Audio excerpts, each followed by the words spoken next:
Oi, gente! Como vão os meus amados conterrâneos? Como disse Dorothy no Mágico de Oz, there is no place like home. Eu tô muito feliz em poder passar 3 semanas com a minha mãe e a minha irmã no Brasil. Nós viajamos bastante e uma das nossas viagens foi a Olambra, uma cidade encantadora no estado de São Paulo, famosa por sua forte influência holandesa, suas flores coloridas e atmosfera bem tranquila. O nome Olambra vem de uma combinação de Holanda, América e Brasil.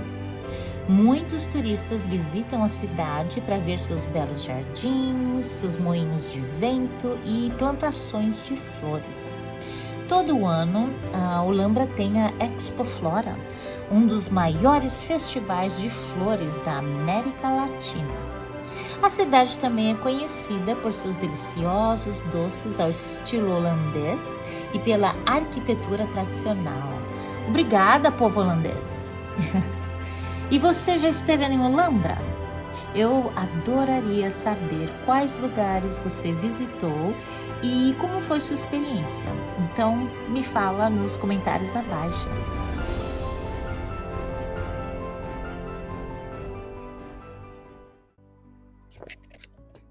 Hoje eu vou falar sobre um grande romancista alemão, vencedor do Prêmio Nobel, Thomas Mann, e sobre como seu livro, A Montanha Mágica, e um dos seus temas, que é a tensão entre a fé e modernidade, se relacionam com um versículo bíblico que diz: "E não vos conformeis com este mundo, mas transformai-vos pela renovação do vosso entendimento."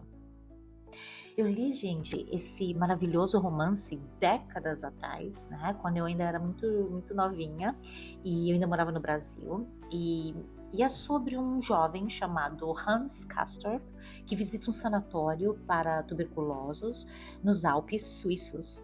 E ele se torna profundamente influenciado pelos debates intelectuais ao redor dele.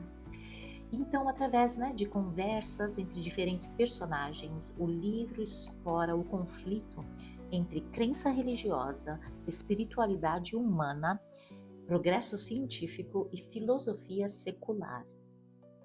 Thomas Mann apresenta um mundo em que a fé tradicional é cada vez mais desafiada por ideias modernas, racionalismo e ideologias políticas.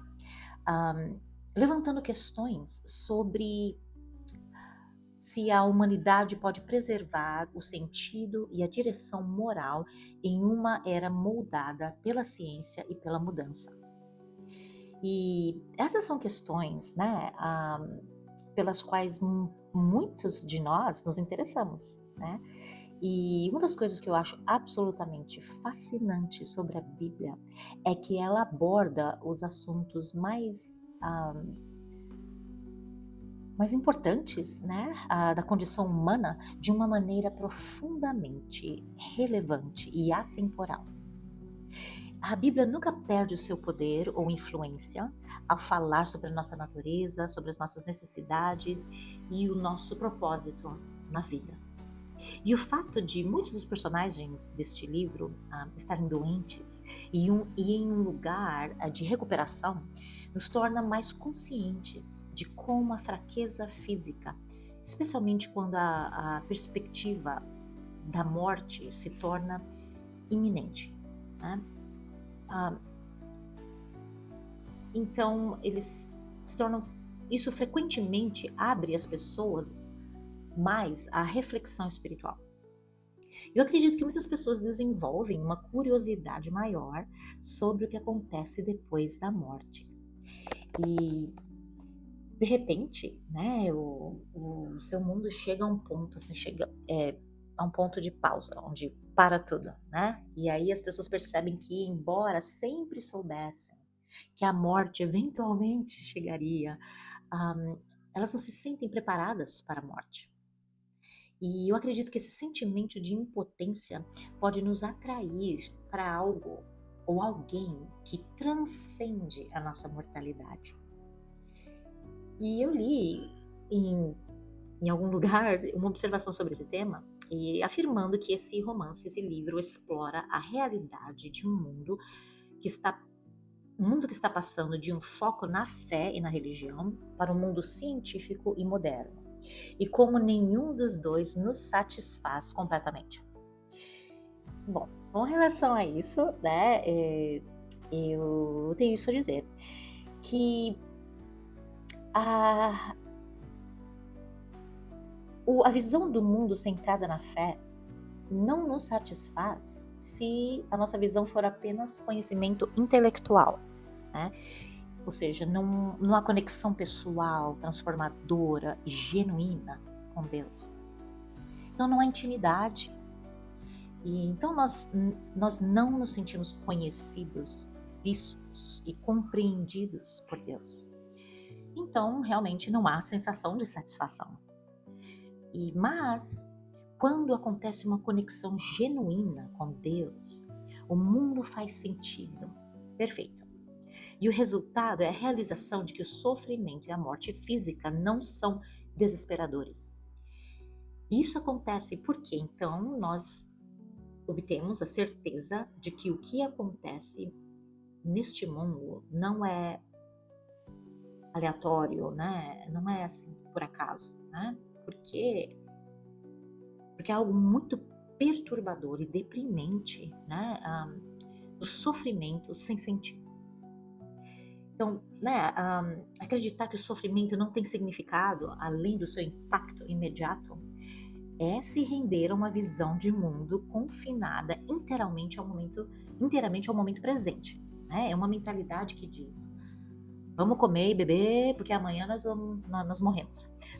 Porque amanhã morreremos. Então, né? Mas quando se trata de ciência, eu não sei quem teve a ideia de que nós temos que escolher entre a ciência e Deus. Né? Como se disséssemos entre razão e bobagem folclórica ou de contos de fadas. Né? Mas se você pensar bem, a ciência apenas explica o como, não o porquê. Ela explica processos, né? O que está por trás dos bastidores. Por exemplo, a ciência explica as reações químicas que sofremos sempre que sentimos uma emoção forte e choramos. Mas não explica por que nós temos sentimentos. Né? De onde vêm os sentimentos? Então, eles vêm de uma reação química. Sim, mas o que causou essa reação química? Só porque você pode explicar o efeito, não significa que você pode compreender totalmente a causa. Né? Ou seja, só porque você pode explicar como um computador é feito, com todos os seus componentes e funções, não significa que você compreenda completamente a mente da pessoa que teve a ideia e juntou todas as coisas para fazê-lo funcionar. Ou pior, que algo por funcionar, ou seja, que o computador por funcionar de forma tão eficaz e bela, deve ter se formado por si só. Puf, apareceu. Perfeito, daquele jeito, né? Então, a ciência pode explicar o que Deus criou. Não há conflito nenhum, certo? Então, a explicação científica não elimina a transcendência. Os mecanismos não negam o significado. E entender os processos não remove necessariamente a possibilidade de intenção divina por trás deles. Então, o versículo bíblico de hoje diz: não se conforme aos padrões deste mundo, ou não se conforme com este mundo. Então, no contexto do livro A Montanha Mágica, esse padrão pode ser entendido como a crença de que a morte é o fim absoluto da nossa existência, sem nada além dela. Então, é aconselhável, ou seja, seria aconselhável acumular o maior número possível de momentos felizes, né? E conquistas. Porque uma vez mortos, nós não podemos fazer mais nada. Mas essa é uma maneira muito desesperançosa, superficial e profundamente depressiva de ver a vida. Porque reduz a existência humana a mera sobrevivência e gratificação temporária, como se não, como se não fôssemos mais significativos do que criaturas movidas apenas pelo instinto. Mas não, né? Os seres humanos foram criados com algo muito maior. A capacidade de buscar a verdade, de lutar, de pensar sobre o sentido da vida, de ansiar pela eternidade e de reconhecer um propósito além dos limites desse mundo. E a Bíblia nos chama para não nos entregarmos ao desespero ou a uma visão de mundo confinada apenas ao que é temporário e visível. Mas a Bíblia nos chama para vivermos com a compreensão, com o entendimento de que nossas vidas têm significado eterno. Então, ao continuar lendo esse mesmo versículo, né, a gente lê: sejam transformados pela renovação da sua mente. Isso significa ver e entender tanto o mundo ao nosso redor, quanto a condição dentro de nós, de acordo com o que o nosso Criador, aquele que sabe todas as coisas, declara ser verdadeiro e ser o melhor, em vez de nos deixar ser moldados pela cultura e pelos sistemas de crenças que sempre mudam, né, ao nosso redor. Porque Deus, ao contrário do mundo, nunca muda. Então, nós estamos constantemente ouvindo, observando, né, e então, consequentemente, sendo moldados, né, pelos muitos pensamentos predominantes do nosso tempo. Mas, da mesma forma que um farol permanece no meio da tempestade, sem ser movido pelas ondas, o cristão deve viver no mundo sem se deixar levar pelos seus caminhos.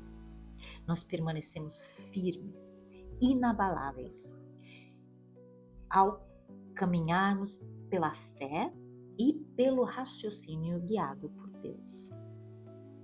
Sempre que pessoas, como os personagens do romance de Thomas Mann, tentam encontrar sentido e direção moral em um mundo que está constantemente crescendo, mudando e avançando em tecnologia e ciência, enquanto deixam Deus por fora, elas giram em círculos, como um peão que continua girando enquanto a força do impulso que o colocou em movimento permite. Mas, eventualmente, ele vai parar.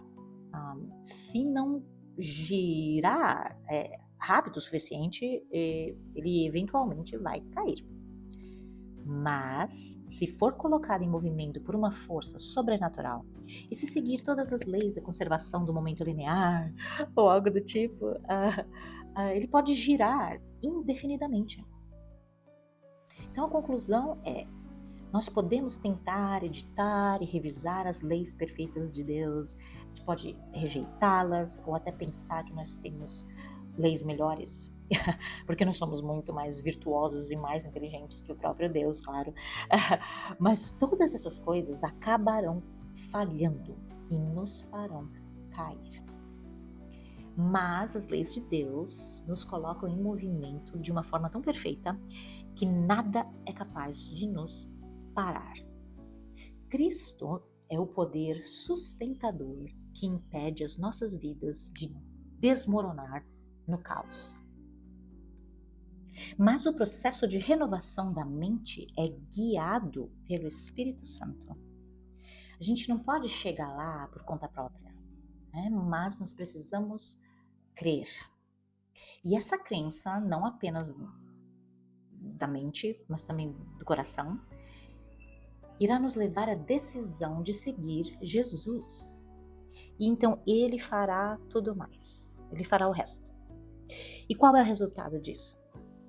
O O resultado é que seremos capazes de discernir qual é a vontade de Deus, o que é bom, agradável e perfeito.